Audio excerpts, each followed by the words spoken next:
આપણે ઊંડા નથી ઉતરતા એટલે ડખા થાય છે. ભજન છે ને, ભજન વિચાર માગે છે. ભજનમાં બાપુ મંથન માગે છે. મંથન કરો તો તમને આની ખબર પડે, બાકી એમ નામ ખબર નથી પડે એવું. ભજન ઉપર છે ને સંતોએ પડદો રાખ્યો છે, અને પડદો ન હોત તો આ ભજનની કોઈ કિંમત ન હોત. ભજન એમ નામ સમજાય એવું છે જ નહીં, અને આની માટે પાત્રતા બનવું પડે. એમ નામ રે નહીં. તમે સવારે તમને મજા આવી હોય તો તમે એટલી જ વાત કરો કે મજા આવી, પણ કે યાદ રહ્યું કે ના હો રે હોરું જીવ, આ યાદ નથી રહેતું, એ ડખા છે. એટલે કીધું કાચો પારો લખમણ જાણજો, જેવા તેવાથી જીરવો ન જાય. પાત્ર છે છોટા ને વસ્તુ છે મોટી, આ ઠામ વિના નો ઠેરાય, આને ઠામ બનવું પડે. ભજન બાપુ એમ નામ, હું તમને એક જ વાત કરું, ભોળાનાથ નો દીકરો ગણપતિ, અને ગણપતિ નું માછું કે ભોળાનાથે કાપ્યું અને હાથીનું કાપીને લગાડ્યું. તો હું એમ કહું છું, બોલું કાપ્યું ત્યાં જ નહીં પડ્યું હોય, હાથીનું કામ કાપ્યું છે? ખોટું નથી, છે સત્ય જ. હાથીનું જ કાપીને લગાડ્યું હતી, વાત 100% છે. પણ આપણા ચકડા ગઈ ગયા એટલે નથી સમજાતું. ને કે માણાના શરીર ઉપર હાથીનું માથું ફીટ થાય તમને કેમ લાગે? પણ સેહત આની માટે સદગુરુની જરૂર પડે. એમ નામ જો સમજાતું હોત તો તમે હમણાં બોલાવો નહીં. હા, એક વાણી કે છે ને, રામ કિસી કો મારે નહીં એસો પાપી નહીં હે રામ, આપે આપ મર જાત હે ને કરતે કુડે કામ. તા રાવણ ને વાલી ને આ બધાને કુને કુડી નહીં ખેતા. રામાયણ કે છે રામે માર્યા છે, તો સંતો કે છે રામ નથી મારતો, ને વાતે સાચી છે, આ વાત સાચી છે ને આ વાતે સાચી છે, પણ આપણને નથી સમજાતું. एक राम दशरथ का बेटा, एक राम सबका घट में बैठा, एक राम सकल पदार्थ, एक राम सबसे न्यारा. बापू समझवानी वस्तु છે ને, સદગુરુ સિવાય ભાન ન થઈ શકે. અને આ રામદેવજી મહારાજ બાપુ છે ને, અત્યારે એક રામદેવજી ને એક હનુમાન અને એક મેલડી બાપુ હવે નાળિયેર માનો ને બપોર ભડાકો બોલાવે. બોલો, એવા જીવતા જાગતા બાપુ જો અત્યારે કોઈ દેવ હોય ને તો અત્યારે મને તો આ 3 દેવ દેખાય છે. રામદેવજી મહારાજ આ વાણી મેં કીધું ને કે હરભુજી ને હૈયે હરખ અપાર, ઘોડલા ચરંતા દીઠ્યા રામા પીર ને. આ ક્યારે બનેલું એની તમને થોડીક વાત કરું. હરભુજી રામદેવજી મહારાજના માસીએ ભાઈ થાય, અને રામદેવજી બાપાને એમને મળવાનું વચન આપેલું કે હું તમને મળ્યા સિવાય જઈશ નહીં, અને કુદરતને કરવું ને મળાણું નહીં, અને આ જવાનો સમય થઈ ગયો. એટલે રામદેવજીએ વિચાર કર્યો કે મારે આને મળવાનું રહી જાય છે, મારે જવાનો સમય થઈ ગયો છે. એટલે એમને એમની યુક્તિ રચી અને એમના કુટુંબને ભેળું કર્યું. એ કે આમને હું જરાક જાણ કરી દઉં કે આ પાછળથી કાંઈ કરે નહીં. એટલે રામદેવજીએ પોતાના કુટુંબને ભેગા કરી અને વાત કરે છે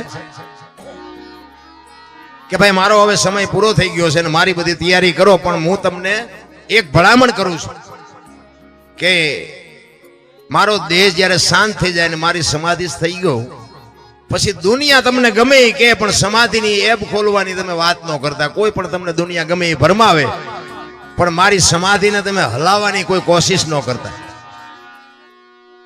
એટલે બધા કુટુંબના કે કાંઈ વાંધો નહીં. હવે આ સમય પ્રમાણે રામદેવજી બાપુ સમાધિ થઈ ગયા. હવે આ વાત ઉડતી ઉડતી એમના માસીના દીકરા ભાઈ હરભુજીને કાને પડી, અને હરભુજી આ વાતને માનતા નથી કે નહીં કોઈ દી બને જ નહીં. રામદેવજી મને વચન આપીને ગયો છે ને, એ તો સિદ્ધ પુરુષ છે, એ બોલેલું બીજું બોલે જ નહીં. મને કીધું છે હું તને મળ્યા સિવાય જઈશ નહીં, હું માનતો જ નથી, બને જ નહીં કોઈ દી. અરે કોકે કીધું પણ અમે ન્યા હતા, અમે મુઠ્ઠી માટી નાખી કે વાત બધી બરોબર, પણ હું એમ હા ન પાડું. હું ન્યા જાઉં અને ન્યા મને પાકું થાય ને પછી હું તમારી વાત હા પાડું, બાકી હું એમ હા ન પાડું. એ વાત ખોટી, કારણ કે રામદેવજીને હું ઓળખું છું.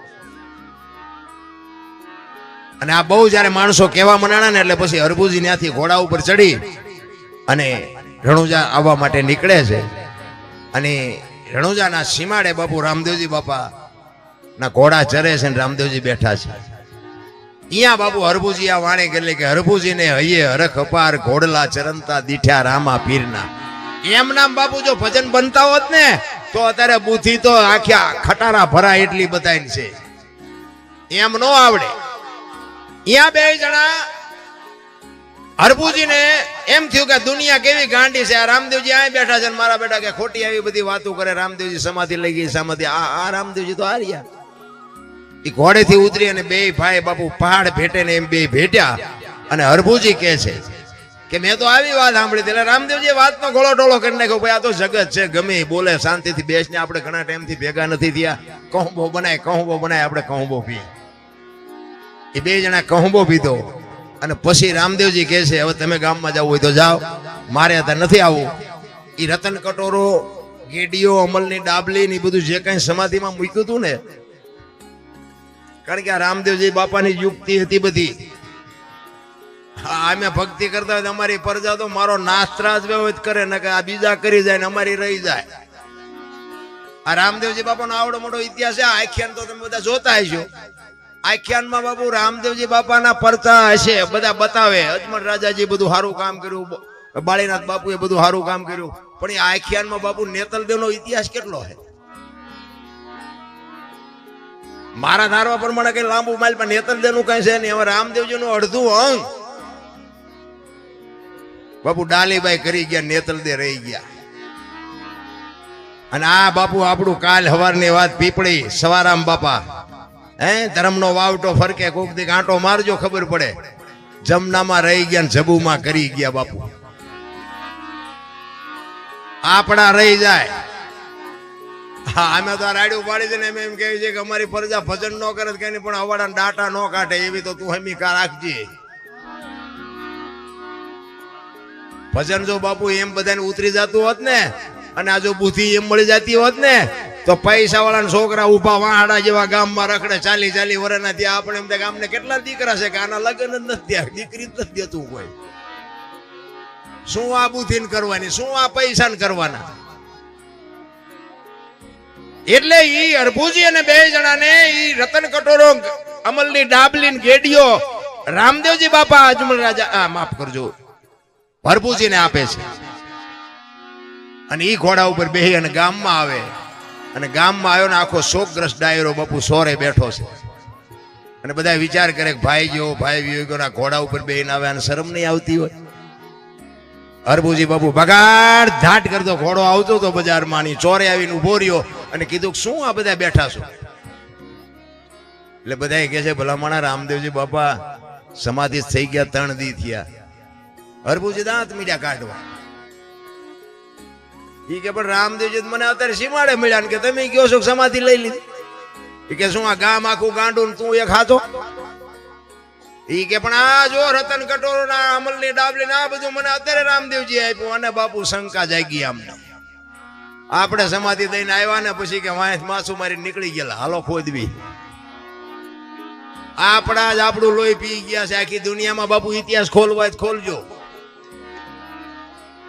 અને અહીંયા બાપુ સમાધિએ ગયા અને બાપુ આમ તૈયારી ઘા કરવાની તૈયારી કરીને બાપુ આકાશવાણી થઈ.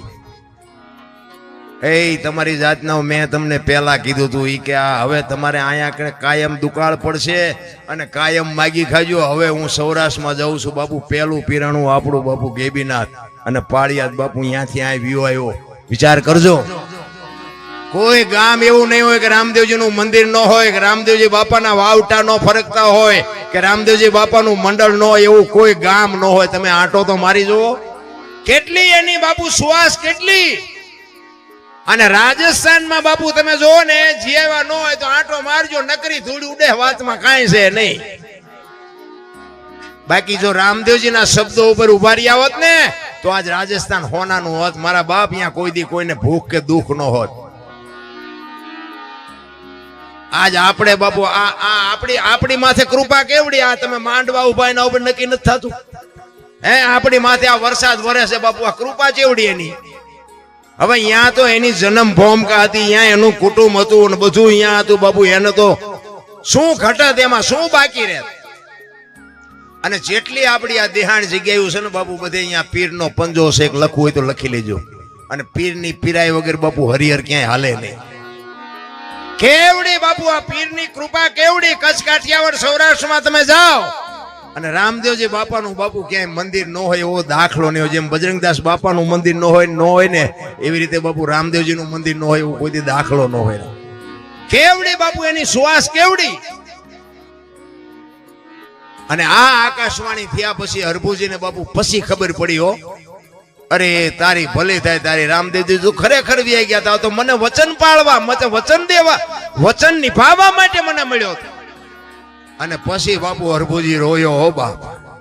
અરે રોવામાં બાપ, અરે મારા બાપ હું તને ઓળખી ન શક્યો, હું તારા પગ ન ચાલી શક્યો, મારા બાપ તે મને અંધારામાં રાખ્યો. પછી રોતો રોતો કહે છે કે હવે મારે તને મળવું હોય તો કે હવે સમય વિયો ગયો ભાઈ. એટલા માટે આજના સંતોય કહે છે કે તમે રામદેવજી મહારાજનો પાઠ કરો, ચોખા ઘીની જ્યોત કરો, ગુગળનો ધૂપ કરો, ધોળી ધજા કરો અને 5 મારા નામના ગાણા ગૌરવજો. હું કોઈ પણ સ્વરૂપે હાજરી આપીશ, બાકી જ્યોત ઉપર ભરોસો રાખજો, બાકી હવે હું તમને ભેગો નહીં થાઉં. આ રામદેવજી બાપાનું પ્રમાણ છે. તમને ભરોસો હોય કે ન હોય, બાકી અમને ભરોસો છે કે આમાં ક્યાંક બેઠો હોય 100%. અને અમે આ એને જ સંભળાવીશું, તમને કઈ સંભળાવતા નથી. હા, અમે તો એમ કહે છે કે અમે આખી રાત રાડ્યું સાંભળે, રાડ્યું પડી એકાદી અમારી રાડ સાંભળજે, બાકી અમારે તમને કઈ વેરાગ નથી લગાડવાનો. આ તો ગંગા હાલી જાય, પીવો ન પીવો તમારી મોજ, બાકી અમારે કોઈની પાસેથી કઈ લેવું નથી. પણ સંતો કહે છે મેં એક ઘડી આધી મેં પુણ્યાદ કઈક કરી લેજો, બાકી માણાનો ફેરો ફોગટ નો વ્યો જાય, લખી લેજો. નકાર જો કે આ બધો ડાયરો તો જાણે તો છે ને, આયા હું ઘણી વાર બધા પ્રોગ્રામ કર્યા છે ને એમાં પાછો થાનનો ખટારો મેં 20 વર્ષ આપ્યો. એટલે અનુભવ બધા કર્યા છે, થયા છે, ઝઘડા કર્યા છે, માર્યા છે, માર ખાધો છે, બધું કરી લીધું છે.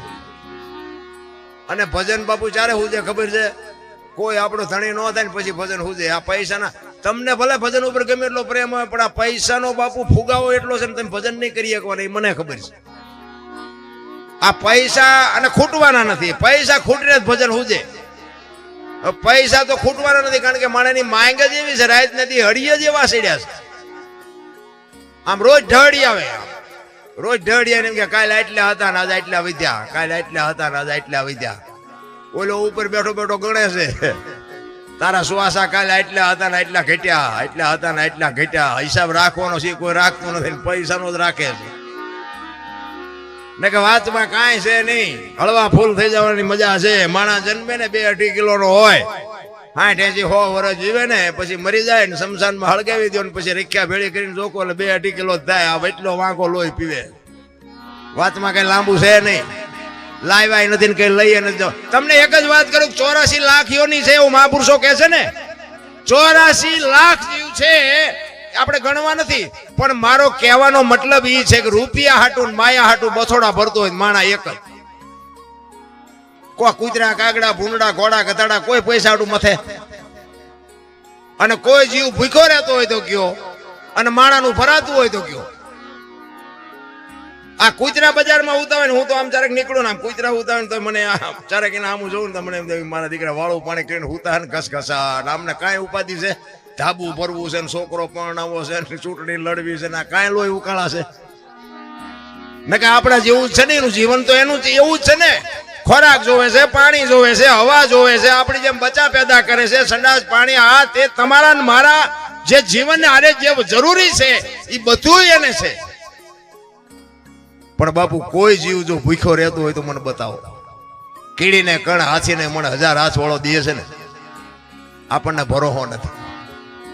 ને કે તમારો મારો બાપુ માના ઉદરમાં હજી જન્મ ન થયો હોય ને, જન્મ થયા પહેલા બાપુ બધીએ ભગવાન વ્યવસ્થા કરીને જ બેઠો હોય છે.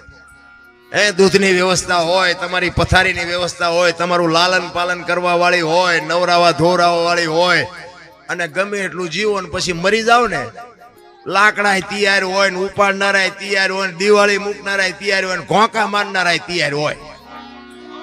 હવે પેલું ને છેલ્લું બે તૈયાર છે, તો વટલું નહીં તૈયાર કરી રાખ્યું હોય.